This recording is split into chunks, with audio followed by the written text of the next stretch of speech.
एक बार एक बिजनेसमैन जो लाखों करोड़ों के कर्ज के तले दब गया, उसकी खोली हुई सारी कंपनियां बंद हो गई। अब वो थका हारा एक पार्क के अंदर जा कर के और बैठ गया, सिर पकड़ कर के रोने लगा। कोई उसकी तरफ ज़्यादा ध्यान नहीं दे रहा था। तो एक बुज़ुर्ग वहाँ से गुज़र रहा था। एक बुज़ुर्ग आया और उसके पास में उसके कंधे पर हाथ रख कर के बोला कि क्या हुआ बेटा, क्या दुख है तुम्हें? तो उस व्यक्ति ने कहा कि बाबूजी, दुख तो सुनाने से अगर कम होता हो तो मैं आपको बता देता हूँ। तो उसने अपनी आत्मकथा कह सुनाई। बुजुर्ग सुनता रहा। उसके बाद में बुजुर्ग ने अपने पॉकेट से एक चेक बुक निकाली और उस चेक के ऊपर बहुत बड़ी राशि लिखी, जिससे कि उस बिजनेसमैन के सारे कर्जे चुक सकते थे। तो वो राशि लिख करके और साइन करके उसको दे दिया। बिजनेसमैन ने कहा कि बाबूजी, आप मुझे इतनी बड़ी राशि का चेक दे रहे हैं, मैं तो आपको जानता ही नहीं, ना आप मुझे जानते हैं, आपने मुझ पर भरोसा कैसे कर लिया? और मैं तो बिल्कुल भी यूँ बहुत आश्चर्यचकित हूँ कि आप कैसे मुझे चेक दे सकते हैं इस तरह से, और वो भी इतनी बड़ी राशि का। इससे तो मेरे सारे दुख हल हो जाएंगे। तो बुज़ुर्ग ने कहा कि कुछ साल पहले मेरी भी यही स्थिति थी और मैं भी तुम्हारी तरह ही अकेला हो गया था, और यहाँ पर इसी उद्यान के अंदर मैं भी रो रहा था, तो मेरी भी किसी ने हेल्प की थी, इसलिए मैंने भी तुम्हारी हेल्प कर ली। ऐसा कह करके और वो बुजुर्ग चला गया। इधर बिजनेसमैन बहुत ही आशापूर्ण नज़रों से और उसको देखता रहा और फिर थोड़ी देर से वो भी चेक को जेब में डाल करके और अपने घर जा कर के लेटा। तो सोते हुए उसके मन में एक बात आई कि देखो, चेक तो पड़ा है मेरे पास में। अब चेक की जो डेट है वो भी 6 महीने बाद की है, यानी कि मैं बाद में भी इसको लगा सकता हूँ, बाद में भी मैं इसको यूज़ ले सकता हूँ। तब तक, जब तक कि इस चेक की डेट ना जाए, तब तक क्यों ना मैं जितना कोशिश हो सके अपनी कंपनियों को वापस से फ़ायदे में लाने की कोशिश करूं। तो थोड़ा सा हौसला तो मिला कि बाय चांस अगर मैं सफल नहीं हो पाया तो मैं फिर से इस चेक को यूज़ में ले लूँगा, तब तक मैं ट्राई तो कर लेता हूँ। तो ऐसा सोच करके और उसने चेक को अलमारी में रख दिया। दूसरे ही दिन से वो वापस से एक फ्रेश माइंड के साथ में लगा और धीरे धीरे करता रहा, काम करता रहा। उसके मस्तिष्क में एक बात ज़रूर थी कि अगर असफल हो गए तो वो चेक तो पड़ा है मेरे पास में, तो उससे मुझे कोई नुकसान तो नहीं हो रहा है। ऐसा विचार करके और वो अपना बिजनेस आगे बढ़ाता रहा। देखते ही देखते 5-6 महीने के अंदर अंदर उसका बिजनेस जो था वो फिर से इस्टेब्लिश हो गया और धीरे धीरे प्रॉफिट बनने लगा, और देखते ही देखते उसके कर्जे भी सारे चुक गए।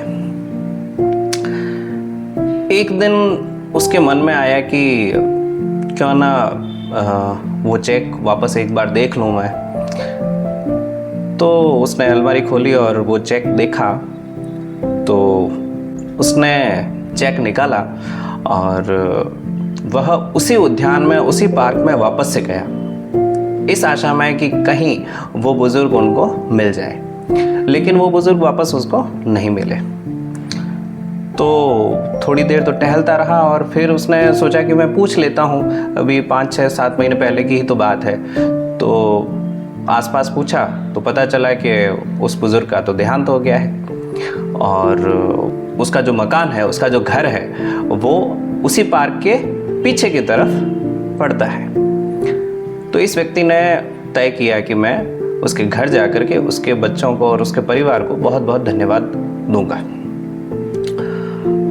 तो वो चेक लेकर के गया, उनके परिवार में गया, उनके बेटों से मिला, सहानुभूति व्यक्त की और उसके बाद में उसने चेक निकाला और बोला कि आपके पिताजी ने मेरी उस समय हेल्प की जब मैं बहुत ज़्यादा डिप्रेशन में आ गया था और मैं कोई गलत कदम उठाने को उतारू था।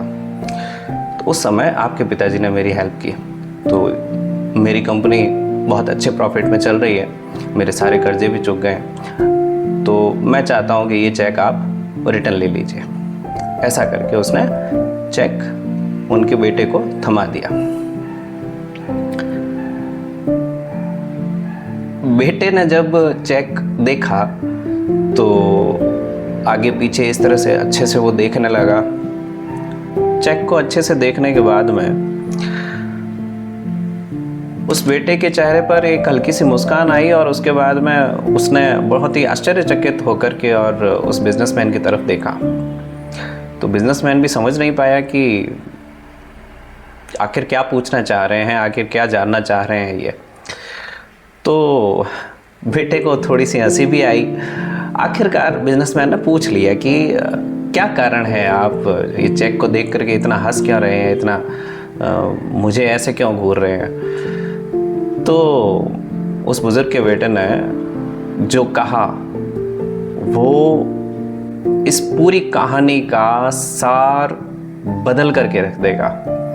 उस बेटे ने कहा कि मेरे पिताजी कुछ साल पहले एक सदमे से गुजरे थे, उसके कारण से उनकी मानसिक स्थिति काफ़ी हद तक डावाडोल थी। चूँकि वो अपने जीवन में कोई बड़ा बिजनेस करना चाहते थे और एक बहुत बड़े व्यक्ति बनना चाहते थे, इसलिए वे उस मानसिक अवस्था के अंदर एक ब्लैंक चेक बुक लेकर के घूमते थे जिसका कि कोई अकाउंट ही नहीं था। वो अकाउंट भी बहुत बरसों पहले बंद हो चुके थे। ऐसी ब्लैंक चेक बुक वो लेकर के घूमते थे और हर किसी को, जिसको भी वो खाली बैठा हुआ देखते थे ना, उसको वो चेक बना करके दे देते थे।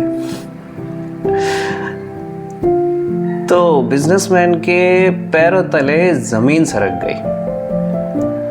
उसको मानो हजारों वॉट का झटका एक साथ लगा हो, ऐसी स्थिति उस व्यक्ति के साथ हो गई।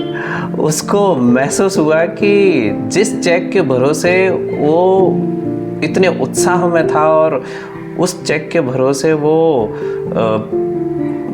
इतना उसने कंपनी में प्रॉफिट कमाया है, फिर से उठ खड़े होने की हिम्मत की है, वो चेक ही फर्जी था और देने वाला मानसिक रूप से बीमार था। वो उसको समझ में नहीं आया। वो न तो हंस पा रहा था, न रो पा रहा था, न कुछ बोल पाया और वो लौट आया अपने घर पे। उसने जब अपनी पत्नी को ये बात कही तो घर में बड़ा खुशनुमा माहौल बन गया और वो हंसी अपनी कोई रोक नहीं पा रहा था। खैर, ये एक कहानी है, लेकिन इस कहानी से हमें एक बहुत गंभीर प्रेरणा मिलती है और वो प्रेरणा ये मिलती है मित्रों कि मन के हारे हार है, मन के जीते जीत। वो जहाँ पर हारा हुआ था वहाँ उसको एक तरह से आशा की किरण दिखाई दी। अब उस किरण का उसने सहारा नहीं लिया, लेकिन उसके कारण से वो फिर से जीत पाया। 3 इडियट्स में भी कहते हैं ना कि ये दिल जो है ये बहुत बुद्धू है, इसे बना करके रखिए, ऑल इज वेल कह करके।